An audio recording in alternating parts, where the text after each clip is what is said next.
Enshrined in smoke, our shadows wave, drifting through the ashes.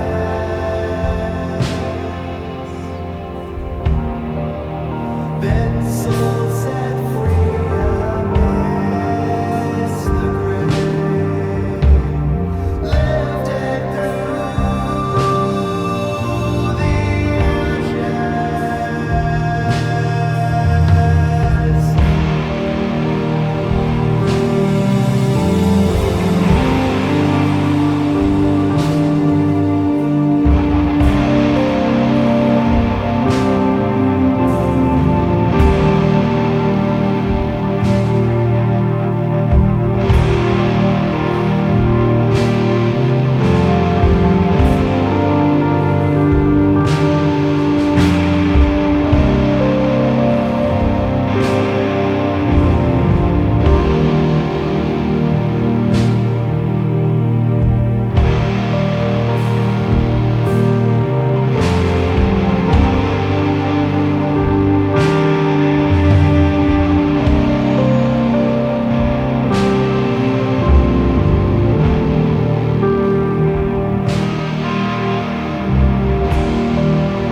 All right, that was Pallbearer Ashes. Phenomenal song off of Foundations of Burden. I discovered this band in late 2017. This is one of their soft songs, I guess, but it's a good one. Alright, so let's get back to the chart.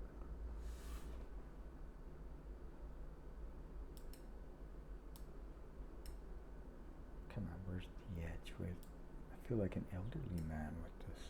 Why don't I just do that? That's what the pros do. There we go. I'm figuring this tech out. Alright, so I'm going to speak at the moment right here how you can use astrology. If you see a chart, look at these in conjunction junctions. We got the moon here at 12 Aries. In the Venusian decan here, Venus is still in her shadow path. Then we see in Virgo at 12 degrees retrograde is Black Moon Lilith, also in a Venusian decan. Now we see Venus here in a Jupiterian decan. So there's going to be some kind of influence between Jupiter and Venus in relation to this act of a suggestion I'm giving you right here, right now. So the moon is the feelings, the emotions. The emotions are what we are aware of between the feeling and the thought. So if you could think of emotions you've had when you were in an Aries, very fiery, optimistic, go type energy, natural. Think about how other people, situations made you repress your own ownership of good energy, like starting energy. examples are maybe when you're a kid you go on a trip. It's not where you wanted to go, but you're going on a trip, so you can't be too upset about it.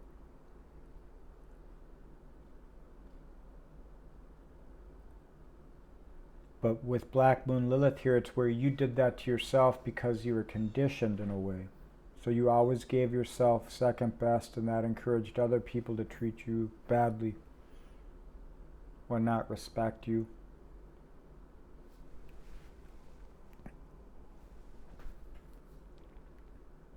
So if you have anything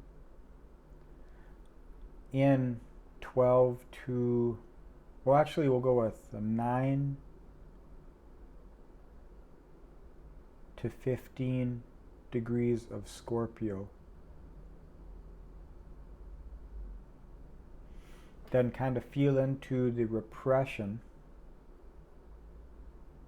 Sometimes it's unjust.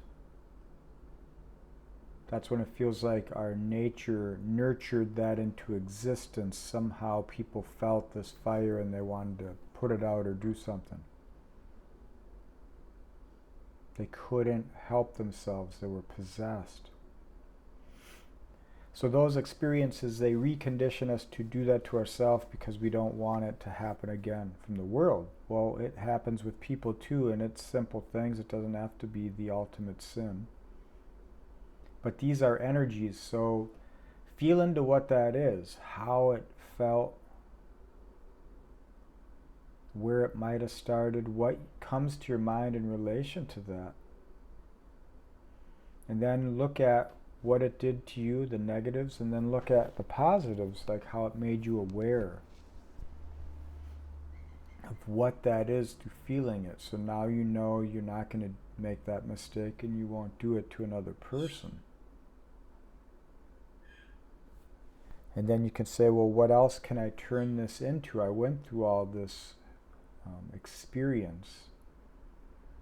It taught me some things, but how can I maximize that? What can I do with it? How can I expand my Venusian energy in Jupiter here, which is squaring the little bit of the Venus-Mercury section of Scorpio. So if you've got planets in that 10 to or 9 to 15 degree range of Scorpio, you can feel into that and then relate it to what the planet is. If it's the mind, how have you thought about it? If it's your sun, how has it been a natural expression in people around you that just put you in these situations? Seemingly no rhyme to reason. Maybe it feels like it was handed down from the father, or a mother that's put in the fraternal role.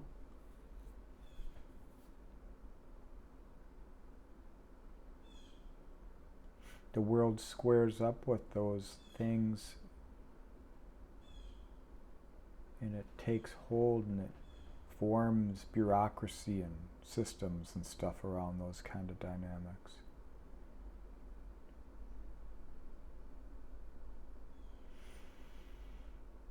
So you can feel into things, transform what they mean in relation to your feelings, and that changes the emotional awareness, so you can release certain thought patterns and move more freely, reaching into Gemini to see that the data isn't just what was on the table, it was in the feeling, the experience of what it was. And where's the language? If I square into Mercury here in Virgo, where do I find that language through my process, my experiences, and how do I bring that forward into Scorpio through balancing this new awareness with reality and others?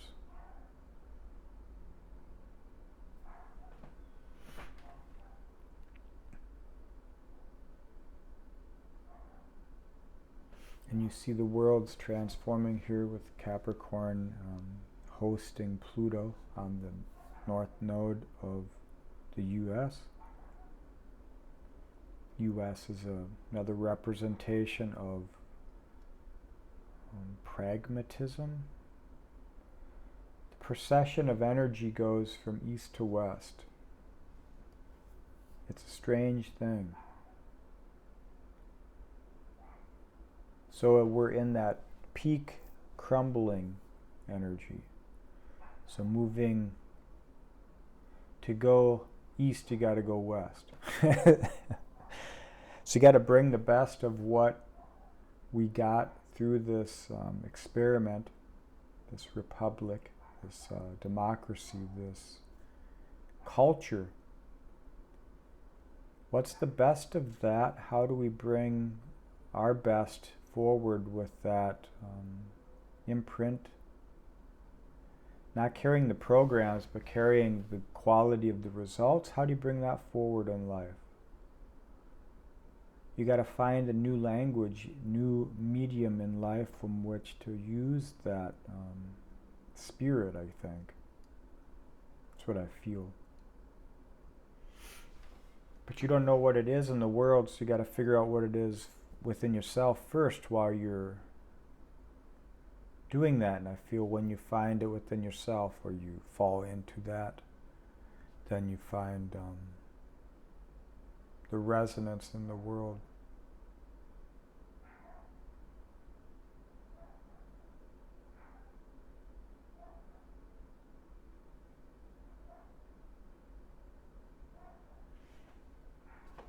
So with that Libra here, in between Virgo, Scorpio, hosting, the energies of the fixed fire and Leo here, like that individual response to unity consciousness is, how do I be me amongst all of this? So when Libra's feeling that, there's a empowerment through the spirit, which is shared through that fire in Libra. But if it's not kept in check and it grows out of control, then it burns, it mutates, it distorts spirit here. And it's in those distortions in relation to dynamics of life that we work our spirit into form. So it's a natural process and it's actually good, but it doesn't feel or look good a lot of times. And then through whatever you create here in the spirit sextiling into Taurus, which is the final transformation of the value of what that relationship was with a belief derived from myself and what I can do with it, where I can go with it. So it had to be anchored in the most authentic, pure expression of the self, and whether you were balanced and did it by the book and you were under good grace with Saturn, then you were rewarded here. And if not, then the emotions and what is the result of those emotions pinch down on you. So I feel if you want to maximize your Libra energy, or even if you don't got anything in Libra, look at Aries. That helps you balance this entire quadrant of the energies down. And just do the little things. You don't got to change the world or like move to India or something. Maybe you just quit coffee. Or maybe you don't. Maybe you shave your head and you start some kind of slam dancing retreat.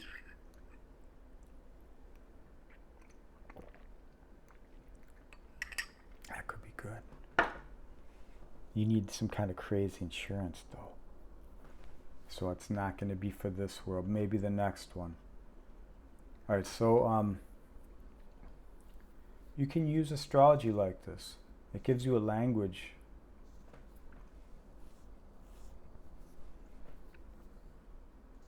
I'm a natural thinker, my feelings invoke thought.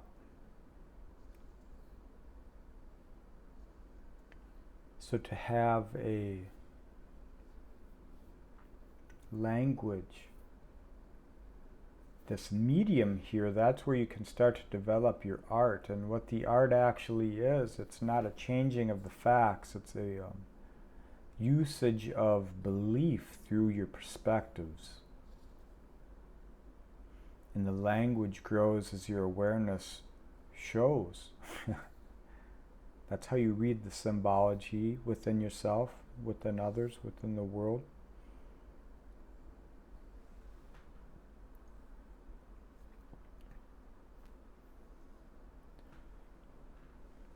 So if you would like a chart analysis, just go to my website and schedule a session, and I can either do like a recorded session for you, or we can do a Skype, either or.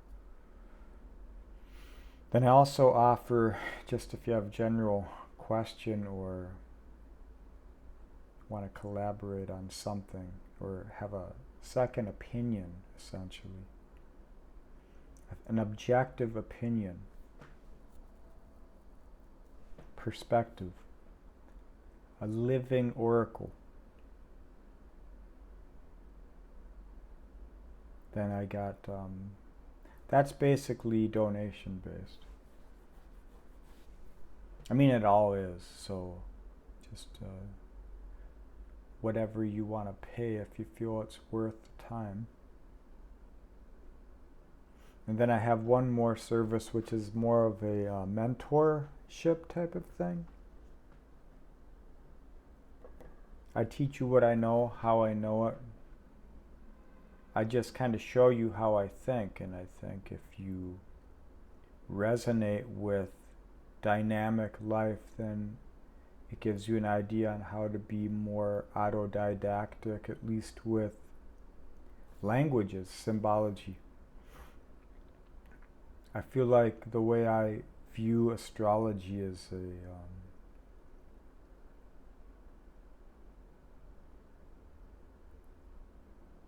a continually perpetuating tool of potential.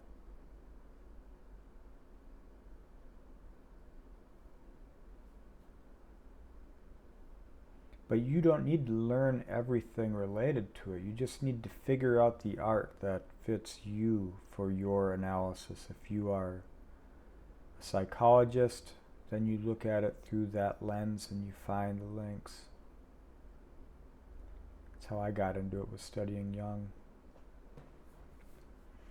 If you are a mythologist, then you look to the myths of your culture or the popular cultures and you find the links. If you're religious, then you look to the characters, you look to the analogies, the parables, the anecdotes. If you're a historian, look to the events. Mathematician, you look to the angles, the aspects. Numerologist, you look to the numbers, the aspects.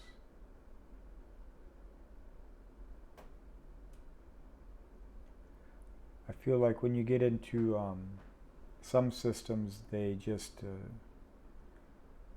paint it all with a very contrast black and white, which is good for initial foundation, but it's highly group collectivist oriented symbolic language, I feel. So to me it is when I get to the most finite detail of something I'm trying to understand, that's when I go to the numerology of it. I don't start with that, otherwise you're not going to see much after you painted over all the details. That's how I view it, though. I'm micro to macro. But in any case, if you want to learn this kind of stuff, or this way of thinking, or